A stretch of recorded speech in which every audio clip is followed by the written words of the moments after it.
Witajcie. Zabieramy Was dziś w tereny, na których narodziło się państwo polskie.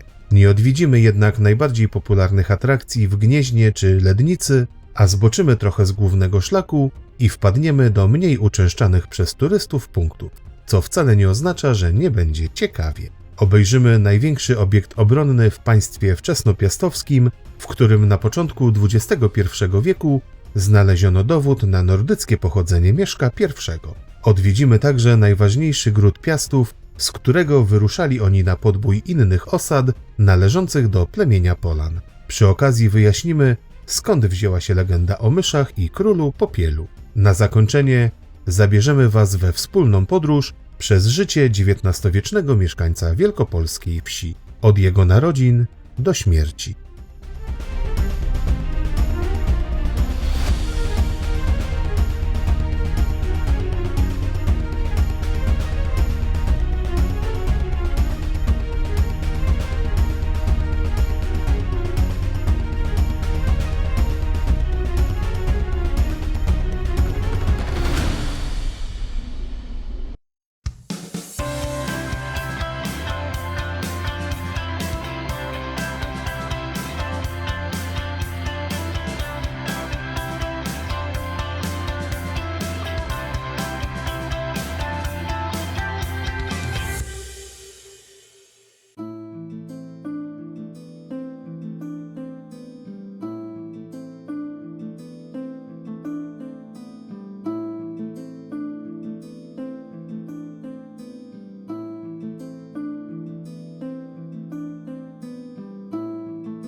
Grodzisko w Grzybowie było jednym z największych obiektów obronnych we wczesnopiastowskim państwie. Pierwsze grodzisko powstało tu na początku X wieku, choć ślady osadnictwa na tym terenie pochodzą już z epoki kamienia. To właśnie Grzybów zasługuje według historyków na miano osady, w której narodziła się na początku X wieku dynastia Piastów. Panuje przekonanie, że podstawy państwowości na ziemiach polskich stworzył Mieszko. Prawdopodobnie jednak już w IX wieku istniały na terenie Wielkopolski dobrze zorganizowane struktury, choć obejmowały one pojedyncze plemiona. Księciem, który prawdopodobnie dokonał zjednoczenia Wielkopolski, był Siemowit, dziadek Mieszka. To właśnie Piastowie w latach 20. X wieku przeorganizowali założenie w Grzybowie. Gród dostał regularny kształt zbliżony do zaokrąglonego prostokąta, otoczony wałami ziemnymi z charakterystyczną hakowatą palisadą. Rozkwit grodu trwał jednak krótko, bo już w drugiej połowie X wieku Grzybów zaczął tracić na znaczeniu i prawdopodobnie pod koniec XI lub na początku XII wieku został opuszczony.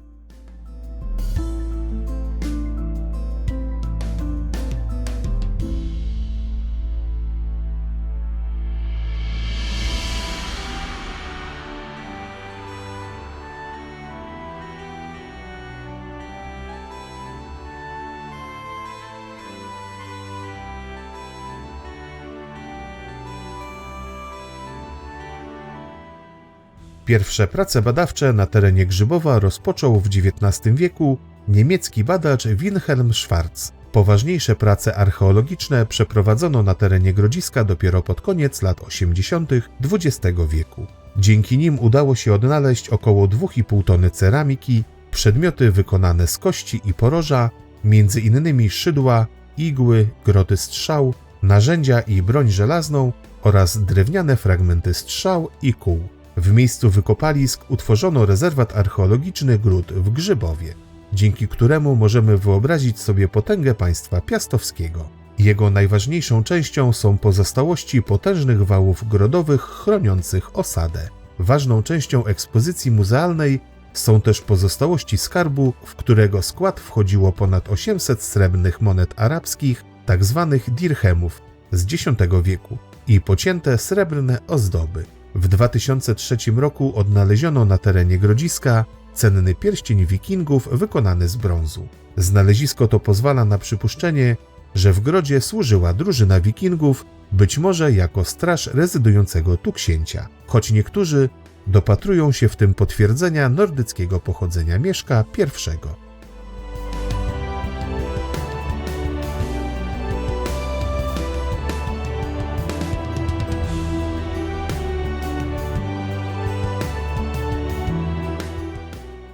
Jeśli podoba Ci się nasz film, proszę zostaw łapkę w górę oraz rozważ subskrypcję kanału i włączenie powiadomień.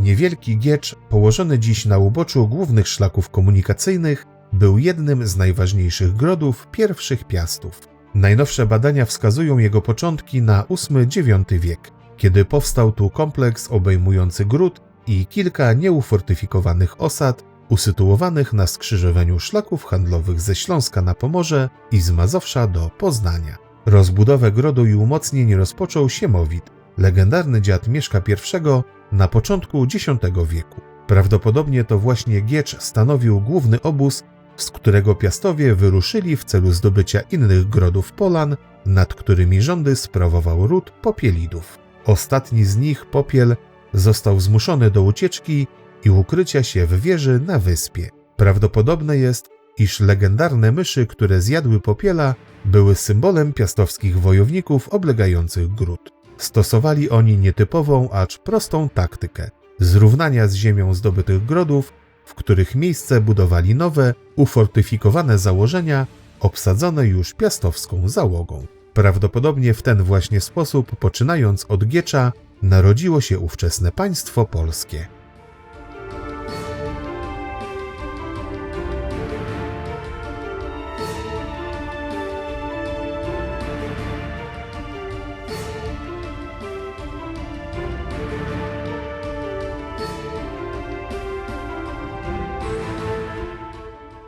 W początkach państwa polskiego gród w Gieczu był obok Poznania, Gniezna i Lednicy jednym z najważniejszych ośrodków władzy. Wspomina o nim Gal Anonim, podając stan wojska Bolesława Chrobrego. Gród w Gieczu wystawił wówczas 300 pancernych i 2000 tarczowników. Około X wieku rozpoczęto w Gieczu budowę siedziby książęcej z kaplicą rotundą.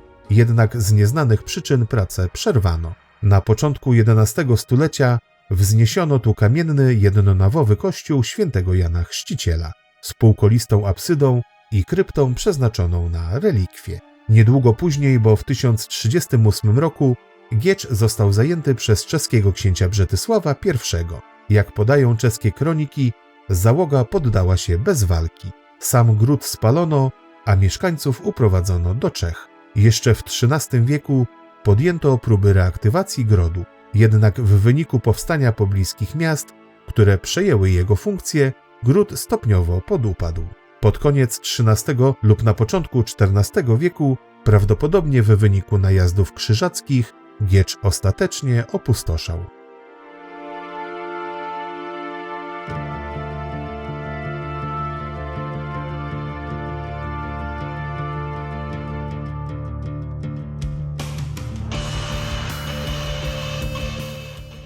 W latach 50. XX wieku rozpoczęto na terenie Grodziska intensywne i systematyczne badania archeologiczne. Odsłonięto kilka pieców hutniczych, fundamenty zespołu pałacowego, most między Grodem i Podgrodziem i wiele mniejszych znalezisk. W latach 60. utworzono w Gieczu rezerwat archeologiczny. W budynku ekspozycyjnym możemy obejrzeć wystawę prezentującą dzieje Grodu oraz najważniejsze zabytki wydobyte podczas badań. Przed budynkiem znajdują się fundamenty nieukończonego pallatium, czyli reprezentacyjnego pałacu połączonego z kaplicą. a na podgrodziu rekonstrukcja osady z przykładami ówczesnych domostw.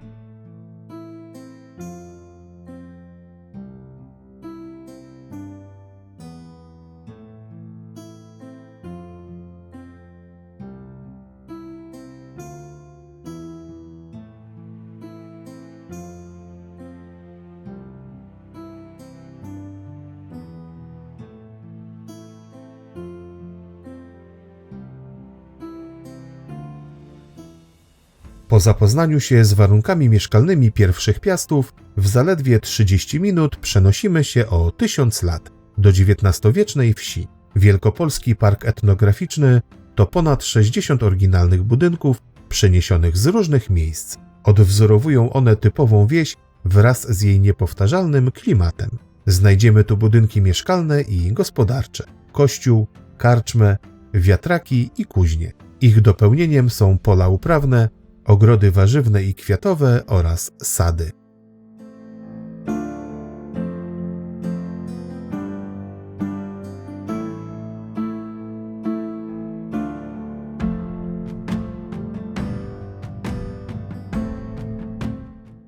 Zobaczycie tu modelowe wiejskie obejście z budynkami gospodarczymi, w których znajdują się typowe dla XIX wieku narzędzia i maszyny, których celem było ułatwienie ciężkiej pracy przy uprawie ziemi. Wewnątrz budynków mieszkalnych znajdują się drewniane meble, święte obrazki i elementy dekoracyjne typowe dla Wielkopolski. Nie zawsze są to przedmioty wysokiej klasy artystycznej, jednak mają znaczenie jako pamiątki z przeszłości. Całości dopełniają małe zakłady rzemieślnicze, często usytuowane w głównej izbie.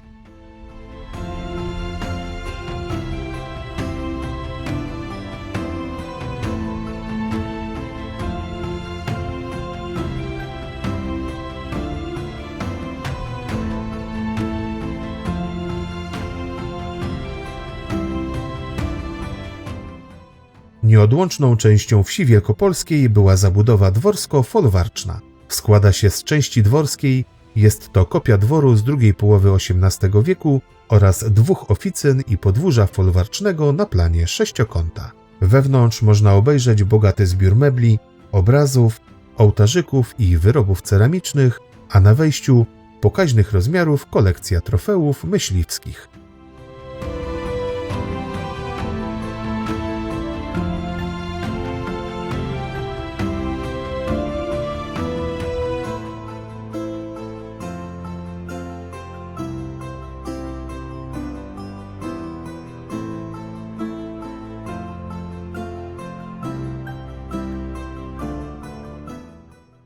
Wędrówka po skansenie to niejako wspólna z ówczesnymi podróż przez życie typowego mieszkańca. Począwszy od narodzin i niewinnych zabaw, wiek młodzieńczy i pobyt w szkole, przez ciężką pracę w życiu dorosłym, zarówno na roli, jak i w licznych warsztatach rzemieślniczych, kończąc na cmentarzu. Po drodze pozostaje nam jeszcze obejrzeć wiejskie kapliczki i ciekawy XVIII-wieczny drewniany kościół z wyposażeniem z epoki.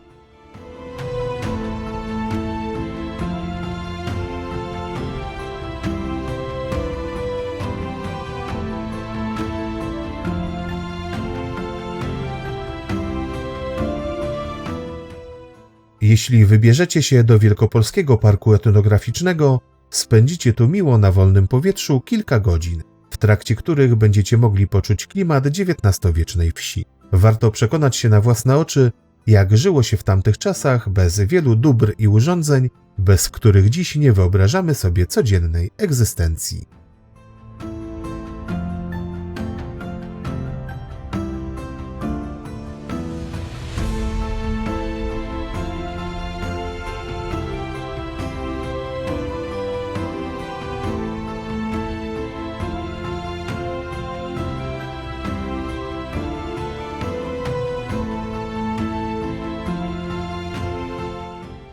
Dziękujemy, że obejrzeliście cały film. Napiszcie w komentarzu #Zobaczmy to razem oraz co chcielibyście jeszcze zobaczyć na naszym kanale. I pamiętajcie o subskrypcji.